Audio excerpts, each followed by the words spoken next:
এখানে সম্পূর্ণটাই আমাদের অনলাইন সিস্টেম, একবার হাতের স্পর্শ ছাড়া।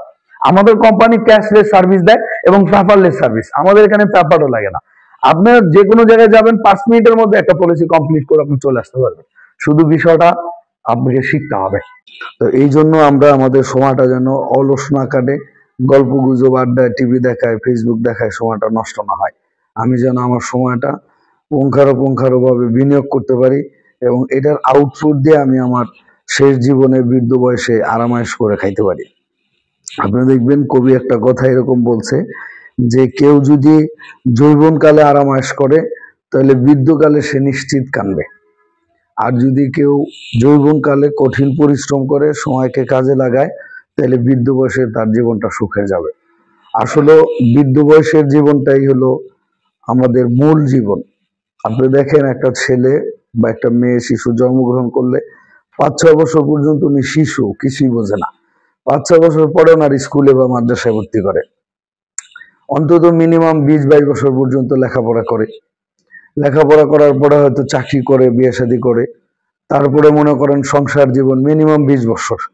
ছেলে মেয়ে বড় হইলে তাদেরকে বিয়ে শাদী দেয়। তাহলে দেখেন ওনার বয়স 6 বছরে শুরু করছে, 20 বছর পড়ছে, তাহলে বয়স কত হয়েছে? 26 বছর। 25-26 বছরে উনি বিবাহ করছে, আরো 20-25 বছর উনি সংসারই করছে, তাহলে উনি রিটায়ার্ড হলো 50 বছরে গিয়া। আসলে মানুষের মূল জীবন শুরু হয় 50 বছরে। ওই সময় আপনার ছেলে সন্তান নাই, চাকরি নাই, কাজ নাই, ব্যবসা নাই, পরিশ্রম নাই, টেনশন নাই, চিন্তা নাই, আপনি রিল্যাক্স। ওই সময় খালি খাবেন, ঘুরবেন, ঘুমাবেন, নামাজ পড়বেন, বন্দিগিরি করবেন।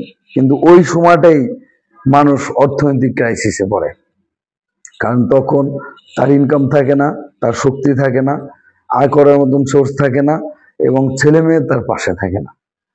যদি আপনি এখন যে সময়টা আপনি পরিশ্রম করতেছেন, এই সময়টা যদি আপনি কিছু টাকা বিনিয়োগ করেন, যেমন আপনার লাইফ ইন্স্যুরেন্স আছে, তারপরে বিভিন্ন কেউ জমির উপরে বিনিয়োগ করে, কেউ স্বর্ণের উপরে বিনিয়োগ করে, আবার কেউ ব্যাংকে বিনিয়োগ করে, বিভিন্ন জায়গায় যদি আপনি সরাসরি বিনিয়োগগুলো করে রাখেন, যখন আপনার বয়স 50-55 হবে, এই বিনিয়োগের দ্বারা আপনি বাকি জীবনগুলো চলতে পারবে।